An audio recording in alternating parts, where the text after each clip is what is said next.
my name is Rebecca Martin, and I'm the organizer of the Chicago Film Lover Exchange. Today we're talking about Carol Reed's The Third Man, which came out in 1949, which stars Orson Welles, Joseph Cotten, and Vali.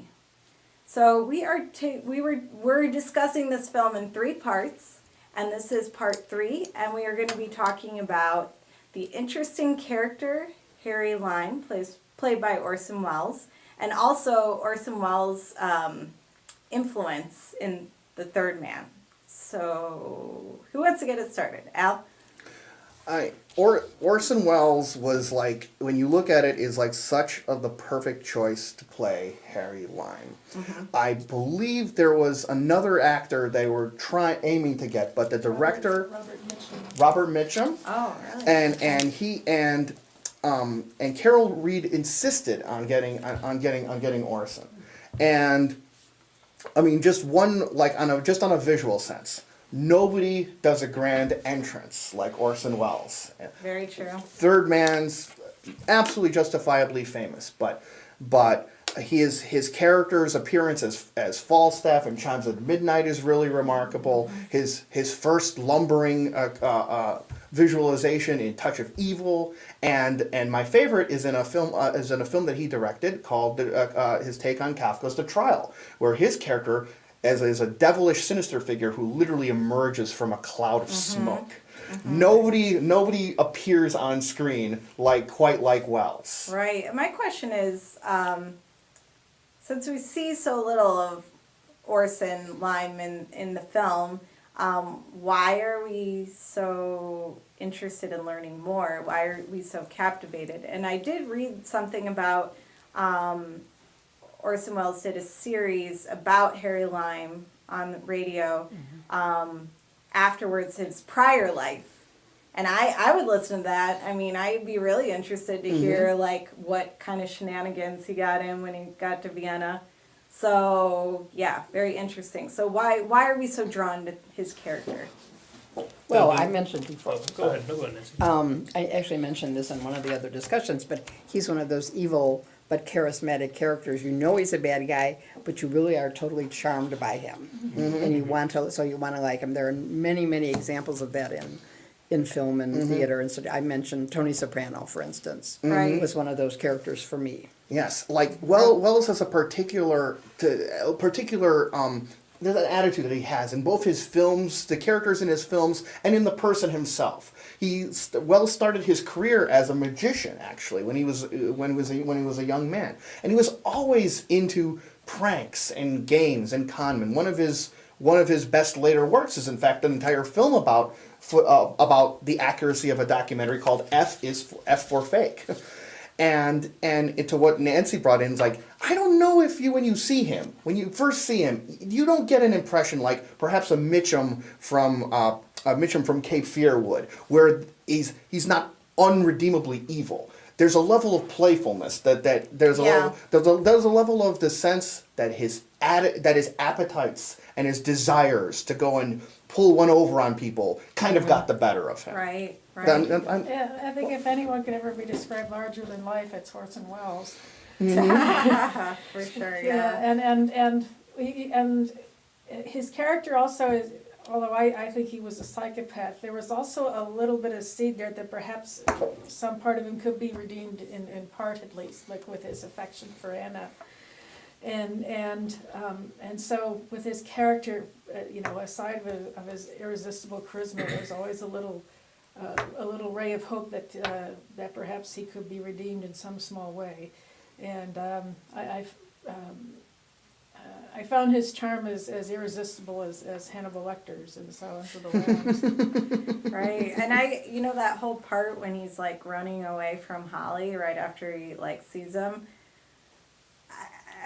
What do you guys think of that shadow part that's supposed to be him? It's the way it's presented seemed to me that he has this he shows that how Harry's life is able to survive. It puts it in real abstract terms. He's a fighter. He's an improviser. He will not give up. He will use any angle and any little pocket of darkness to his advantage. I think the movie does a great job of showing him between like a full figure and full face of desperation versus just the shadowy like glint in in the corners that the police are having allowed to view. Yeah, Those- Right, sorry. I feel as though, Al, your take on that scene in particular, that kind of throws under the bus this idea of him as being charismatic. I saw him as being confident and composed, and I found his voice to be very alluring in the film. And just his power, well, in the few interactions he has with Carol in the film, his screen presence was very, very good. And it was supposed to be that way, but also just Orson Welles himself is a very charismatic, confident, and he's very well-spoken Yeah, individual. and something we haven't talked about yet is the zither, the music.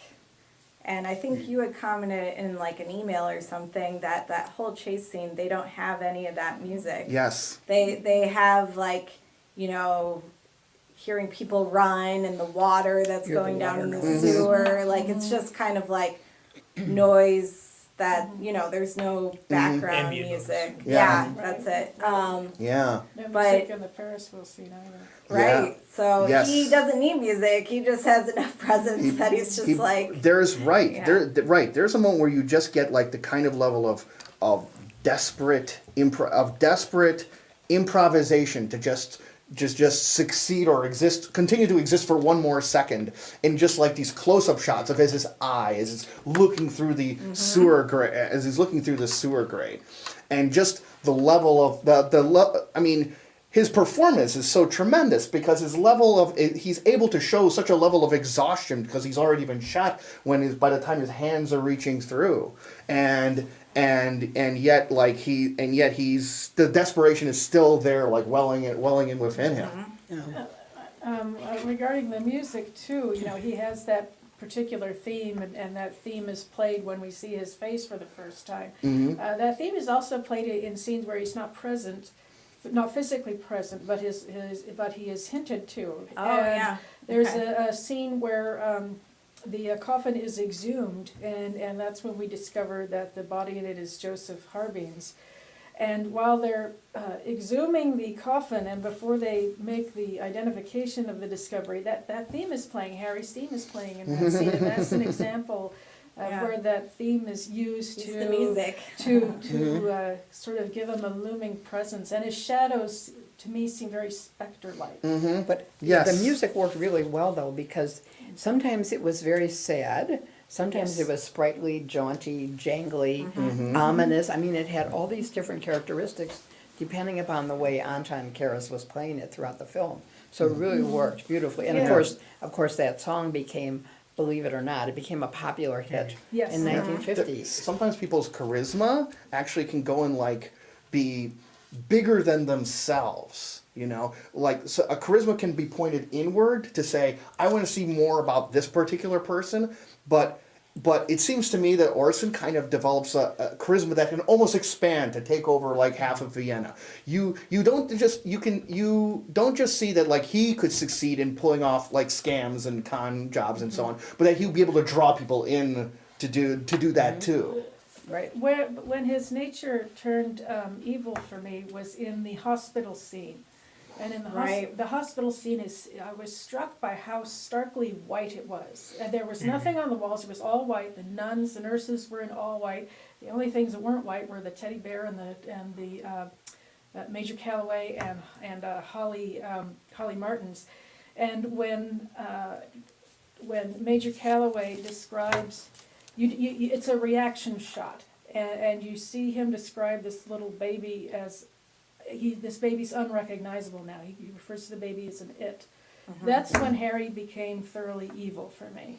And I actually want to talk about the clip that we had shown with Anna and Holly talking in her bedroom about Harry. They've just heard about like what he's done, like the awfulness, and it's so funny because they both have like conflicting things that they say. Like Holly's talking about how awful he is, and then Anna's like, oh, poor Harry, and like I think that's where that boy quote is To grow up from. where he Yeah, grew up, yeah, yes. yeah. Yeah, so it's like she's all sympathetic and he's like, ugh, like he wants to throw up, and that's why he got so wasted, you know, because he's just like my best friend and I just want to leave. But then it's interesting when they're having this conversation, when they have that amazing shot that goes through the plant, and then you see Harry in the distance walking in, and that's when we see him first. Yes. Like, and then with the cat, I love how she said the cat only loves Harry. So you kind of know it's Yes. him with the cat like Right. following Yes. him and getting on his feet, you know. But you So know that has to be Harry because of the cat. right, Right. exactly. But then also it's an idea that the idea is that even the animal kingdom has some sort of can get drawn into what hair. Like animals react really badly to Holly Martin. Yeah, He's no, that's playing with true. the string on Yeah. playing with the string and the cat is so not interested. And that part when Holly's like he's left Anna's place and then he sees the cat on Harry's feet. He's like, "What? Cat's got your tongue?" Like, Yeah. I think that's hilarious. I mean, Part of and I think part of what makes Wells and Wells's character so iconic is that wonderful reveal. It's so notable and because he gives this wonderful smile, this which I treat as like a Mona Lisa and a level enigmatic. Right. What is Harry Limes? You want to find out what is he smiling about? Do you guys have any ideas of what you think? Like it's like a prank, God. like some. It is a prank. Yeah. He wanted to be caught. He wanted Holly to see him, and he's seen him.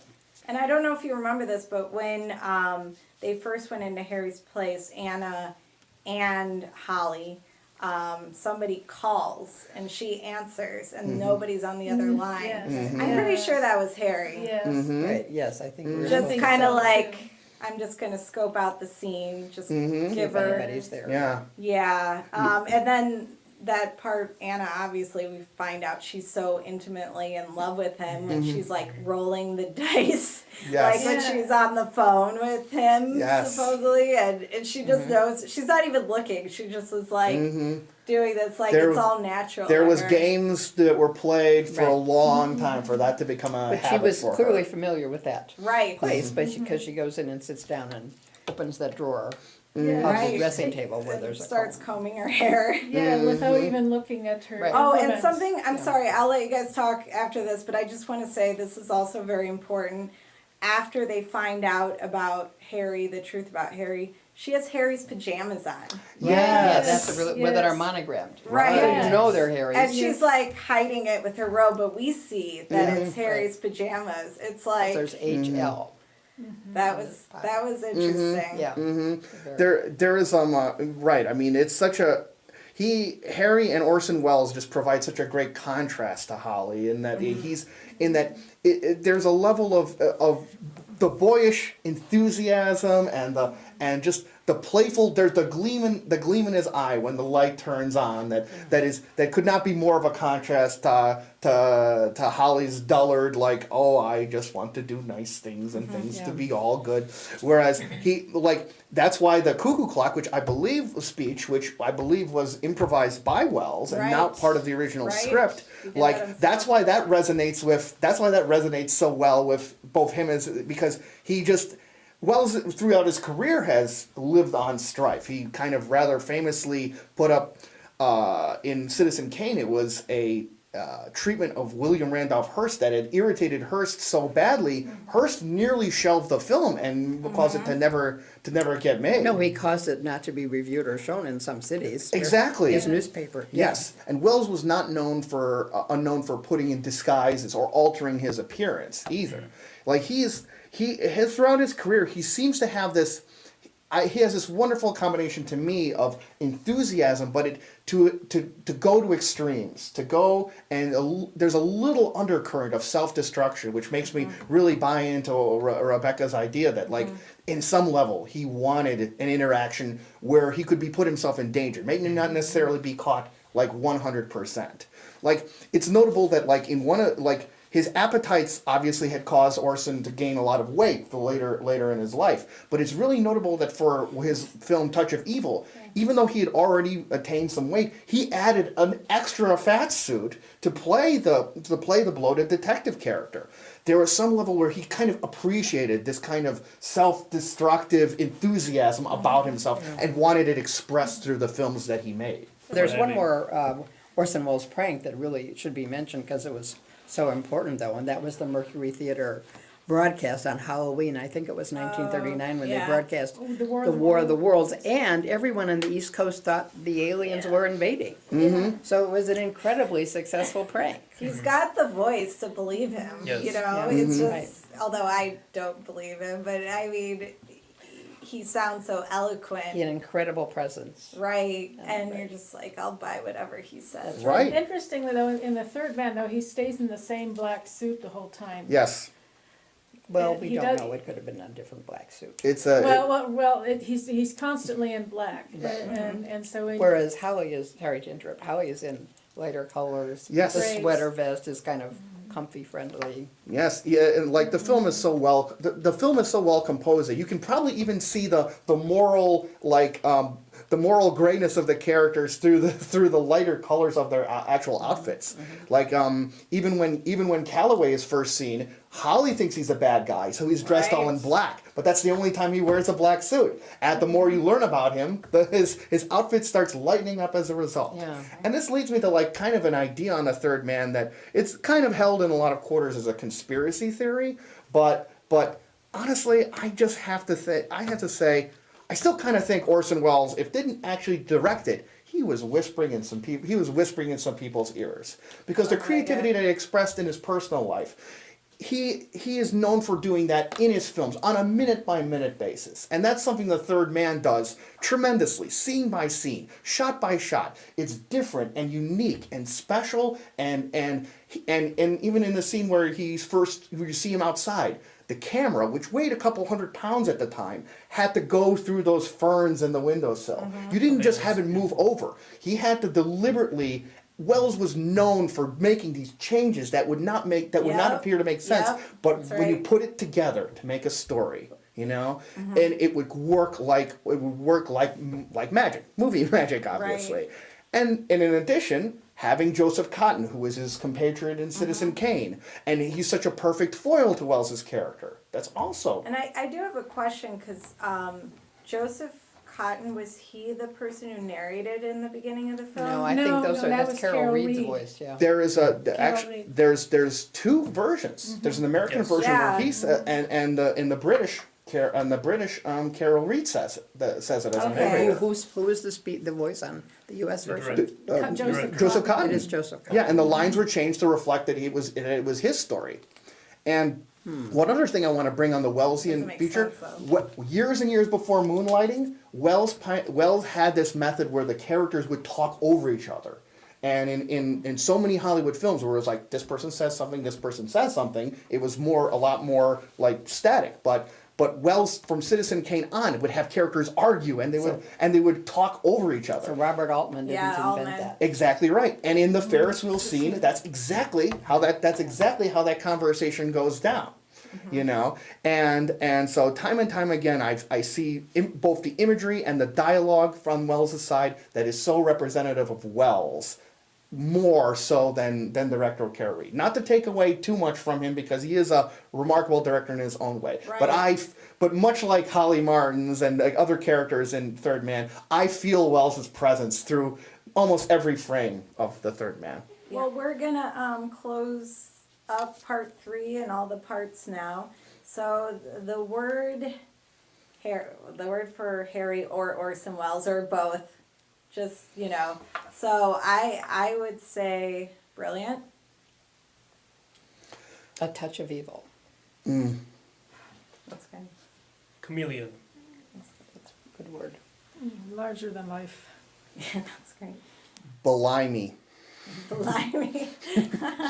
Okay, well, that's it for all our parts. Thanks for watching, and we'll see you for the next film discussion. Thanks for watching, guys. Thanks for watching. you. Bye. Bye. Woohoo! Good job.